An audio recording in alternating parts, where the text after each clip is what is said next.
Because the first couple of years, I think he had a drought. There was a drought. We didn't have any rain. And Daddy got word that he wouldn't be able to make the loan payment at the bank. Yes. And he went up to La Crosse, wherever the bank, and the man at the bank told him, Willie, they called him Aunt Willie. Aunt Willie, don't you worry. All the farmers are having the same problem. So the next year, it rained and it rained and it rained. And Daddy had good crop. So he said, I'll never go through what I went through with that. So he started doubling up on his payments. Now, was he smart or what? He started making double payments, so he didn't want to get caught in a drought anymore.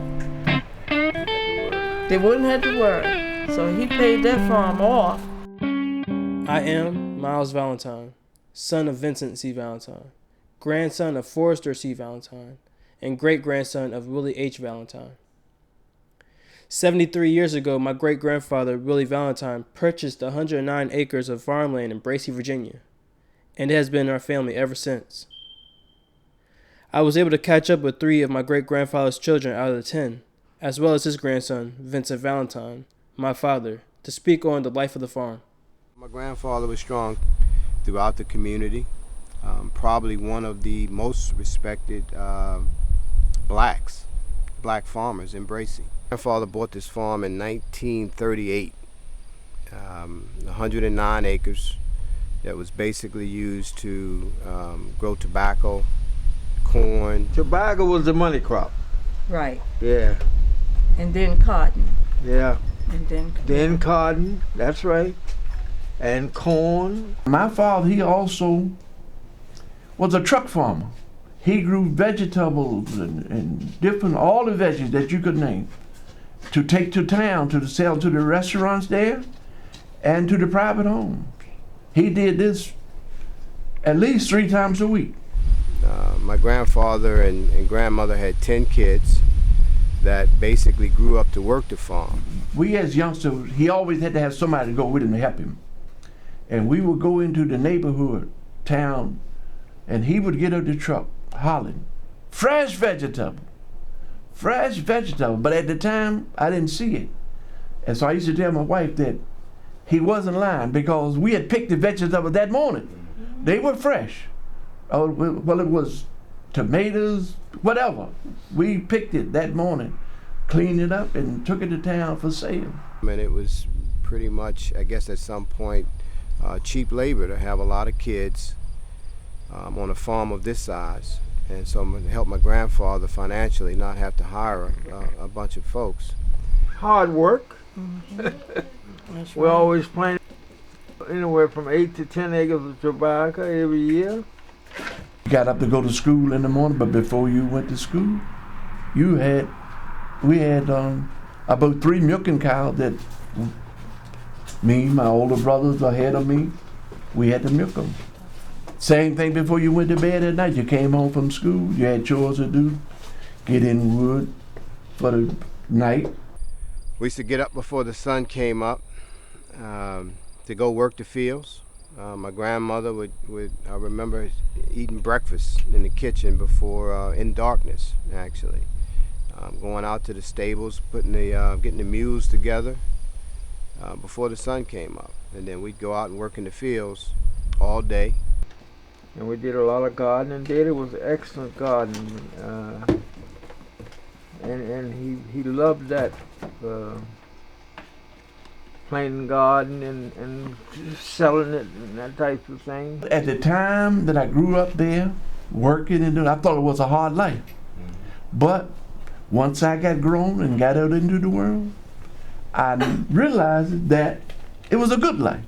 Wasn't hard. This farm means so much to the Valentine family, and we appreciate the strong leaders who keep this legacy alive. Uncle Willie, of the 10, he was the big brother, physically. I mean, when I think of what he does on a daily basis, from feeding the cows, making sure that, the house is intact, making sure that the goats are fed. He was more like my grandfather in the fact that he had that farming in his blood. So he came back here and farmed the farm while my grandfather was still living here. And so I think, my grandfather really appreciated one of his sons coming back and kind of continuing his legacy as a farmer. Daddy sat on that back porch down there. He said, Willie, listen, I want to talk with you.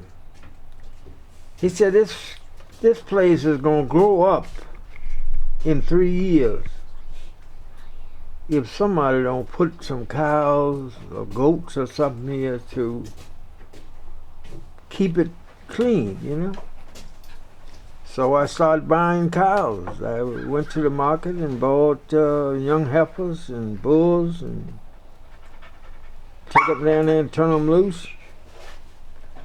And next thing I know, I had about 30 heads. I don't have that many now, but that's what I was up to at one time. I had 30 some. God wanted you to come back, to Bracey, Virginia, and become the caretaker for the farm. And that's what I feel, he took on that responsibility, and is doing it to the best of his ability. Just what it takes to do this on a daily basis, it's a lot. And I just see him as such a strong individual, and, he does it, as though this is what makes him happy. This is, tending to our family farm and just keeping the legacy alive is really, it just seems to touch his heart just as much as it touches our hearts that he actually, actually does this for us. And if it weren't for him, I don't know who would do it. But it's not hard work, and I enjoy doing it, to tell you the truth. Even now, because I'm down there 3 times a day, sometimes 4 times a day, sometimes more than that.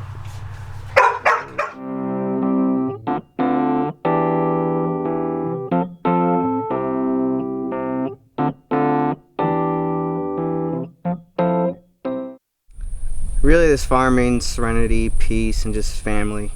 From a young age, I started coming here, spending summers. It was really just a lot of just serenity. You can get away from traffic, you get away from like a lot of the city people, and it's just really calm and peaceful here. It's a symbol of our family. It's a symbol of hope, a symbol of the past as well as the future, a symbol of family, of love, and I would say a symbol of unity. The farm, it wasn't the house, it wasn't the fields, it was the family and the people. And so that stayed the same in the sense that the foundation that Willie and our mentor built down here on the farm still continues to exist. I mean, it's like a destination of souls. And when I come here, I mean, I feel my grandfather's presence. I feel my great-grandfather's presence. I feel my uncle's presence, my cousins. The Bracey farm has impacted the Valentines indefinitely. We will use this wisdom to withhold our legacy to this farm and to our ancestors.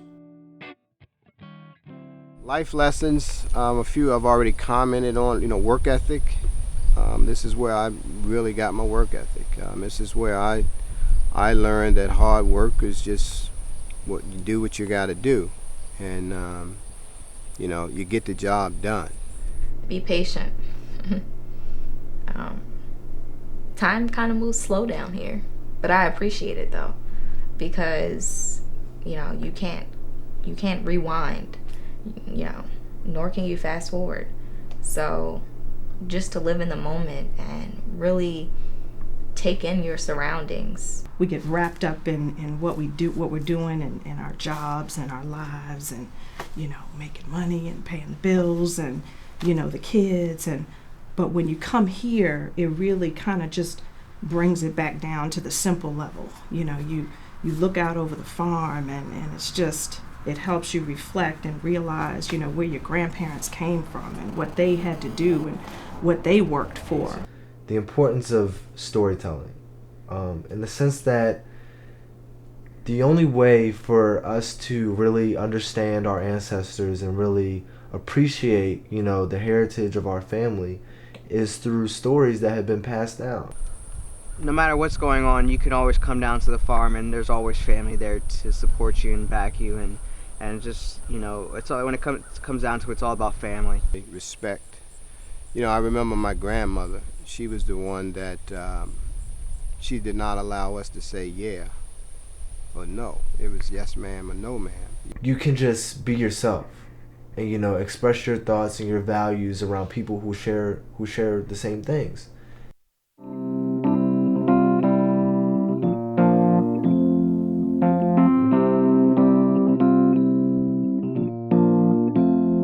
The little farmer, there is no more.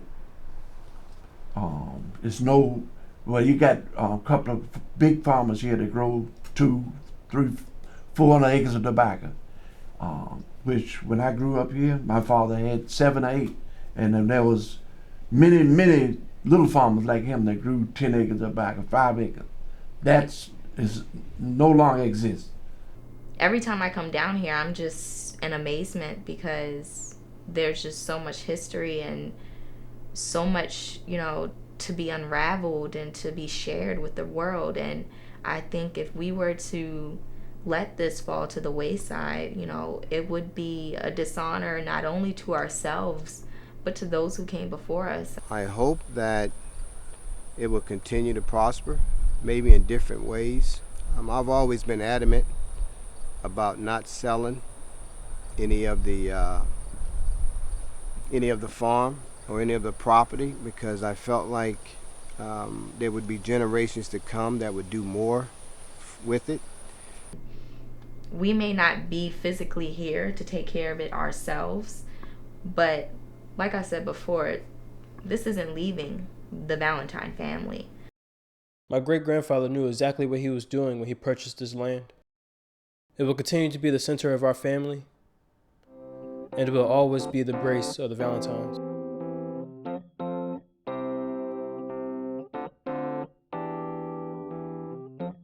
Growing up on the farm here as a country boy, it was in you to work, you know? Well, it got into my system because, you know, it was something for me to do. What I'd like to see, and my vision has always been that one day when people would be traveling up and down the road, that they'd see a big sign in the front lawn that said Valentine Foundation. Catching lightning bugs. Fat, Melvin, Duke, myself, and Tom. We would have jars, and we would count, try to see who could catch the most. Not having any service down here, I mean, actually my call volume goes down tremendously. I actually don't think I've talked on my cell phone this weekend, which is pretty interesting.